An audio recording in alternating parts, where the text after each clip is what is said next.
Ja Leute, herzlich willkommen zu einem wunderschönen Zweikanal-Video. Ich hoffe, euch geht's gut. Mir geht's gut. Heute starten wir rein mit all unseren Schwächen und Stärken, die uns denn erwarten.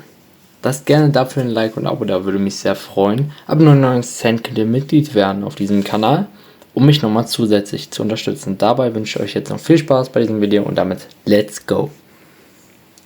Viel ist bislang nicht bekannt über den Angreifer, der zuletzt sehr erfolgreich das Trikot des Göteborger Vereins GAIS trug.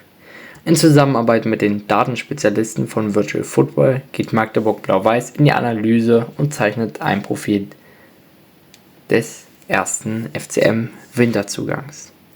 So wie immer, die Daten von Magdeburg Blau-Weiß checkt ihr unbedingt ab, die machen das gut.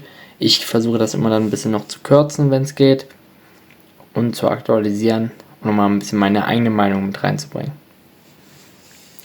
Der Angreifer ist natürlich 25 Jahre alt, 1,91 groß, das ist ein sehr, sehr großer Stürmer, den haben wir selten gehabt. Schuler war ein ähnlicher Stürmer, der mit seiner Größe aber überhaupt nichts anfangen konnte. Keine Kopfballtore, nichts. Jetzt soll sich das aber ändern mit natürlich genau ihm. Al Ormström oder auch Alexander genannt. Der hat seinen Marktwert locker mal in einer Saison verdoppelt, von 400.000 auf 800.000. Das kann man mal so machen. War auch mit 10 Saisontoren besser Torschütze bei seinem Verein. Sein Vertrag endete zum Jahreswechsel. Somit wechselt er ablösefrei an die Elbe und das ist ein Schnäppchen und er wird zeigen, was er kann. Da bin ich mir sehr, sehr sicher. Die schwedische Liga sollte man definitiv nicht unterschätzen, denn die ist sehr, sehr gut. Er absolvierte 54 Erstligaspiele mit 11 Toren und 83 Zweitligapartien mit 19 Toren in seinem Heimatland Schweden. Im Ausland hat Al Ormström noch nicht gespielt. Muss man wiederum dann auch wieder dazu sagen, was dann natürlich ein klarer Negativpunkt ist. Denn du musst grundsätzlich auch erstmal im Ausland klarkommen. Das schafft nicht jeder Spieler, das muss man auch so sagen. Nicht jeder Spieler kommt mit dem Druck im Ausland klar, sondern kann es meistens nur in seinem Heimatland, vielleicht mit auch wo seine Familie bei ihm ist. Wenn du das nicht hast, geht es ja auch grundsätzlich etwas schlechter vom Kopf her. Und so ist dann auch ein großer Unterschied meistens in der Leistung zu erkennen. Da gibt es viele Beispiele für. Hoffentlich wird das bei ihm nicht passieren, denn ich halte sehr, sehr viel von ihm. Vor allem von seiner Qualität mit dem Kopf, die wir aktuell leider so in unserem Kader nicht haben. Also vielleicht mit Marcus Matthiesen und von mir aus auch noch mit John Hugonet. Damit kommen wir dann ein bisschen mehr in die Daten rein. Nämlich er ist ein klassischer Mittelstürmer, der für viel Torgefahr sorgt. Er hat eine starke Chancenverwertung, die auch Kars hat am Anfang beziehungsweise hatte am Anfang der Saison. Jetzt ist sie etwas schlechter wieder geworden und dafür hat die beste Chancenverwertung Philipp Herrscher mit einer +3. Das ist extrem gut. Er machte 9 Tore aus 7,41 Expected Goals. Kurz versprochen, Bruch. Das ist seine größte Stärke ist klar das Kopfspiel. In der Luft gewinnt er 46% seiner Duelle. Das ist ein extrem guter Wert für einen Stürmer. Weil wenn er die Duelle gewinnt, kommen die dann meistens natürlich auch aufs Tor. Als Zielspieler für Flanken ist er damit besonders gut geeignet. Was wir in letzter Zeit nicht so viel gemacht haben. Jedoch ist er kein Mitspieler-Angreifer. So wie Kars zum Beispiel. Ist sehr, sehr schlecht in Sachen Dynamik und Gegenpressing. Ist es nicht ganz so stark. Generell könnte der 25-Jährige nach seiner Zeit in Schweden mit seinem Profil etwas Eingewöhnungszeit brauchen, um im anspruchsvollen System von FCM-Trainer Christian Tietz zu funktionieren.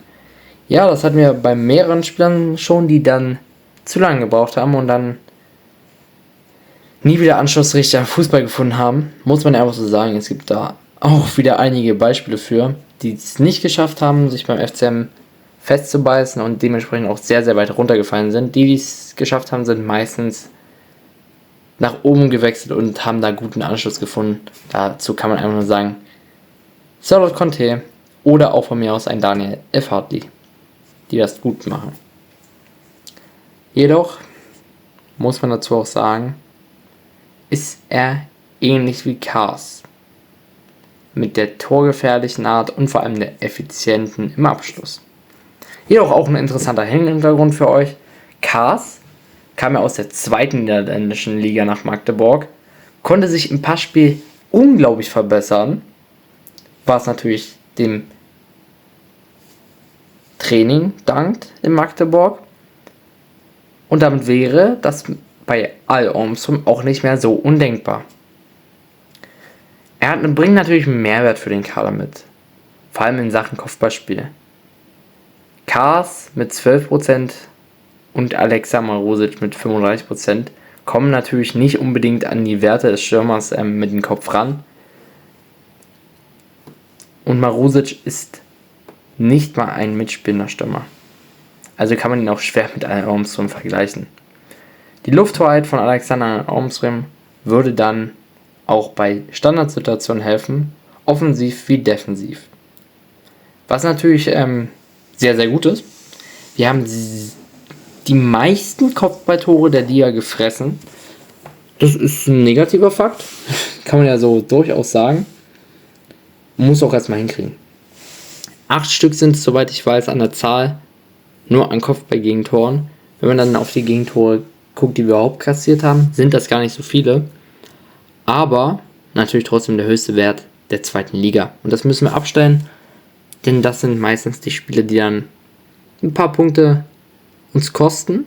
Und würden uns die nicht weggenommen werden, wären wir vielleicht ganz oben dabei. Muss man auch ganz ehrlich sagen. Denn wir spielen eine unglaublich gute Saison bis hierhin, die natürlich Ormström nochmal einen kleinen Tuck versüßen könnte. Aber was bringt er denn eigentlich dem FCM? Was ist der Mehrwert von ihm?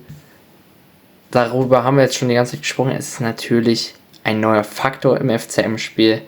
Der Transfers ist natürlich realisiert worden. Klar, er ist mittlerweile auch im Training angekommen. Magdeburg hätte dann auch einen Zielspieler im Sturmzentrum, der auch als Joker die Statik eines Spiels verändern könnte.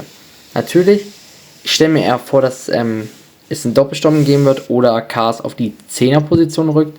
Aber ich kann mir auch sehr gut ein anderes Duo vorstellen. Und damit war es mit diesem Video. Lasst gerne ein Like und ein Abo da. Wir sehen uns hoffentlich beim nächsten Mal wieder und damit ciao Leute.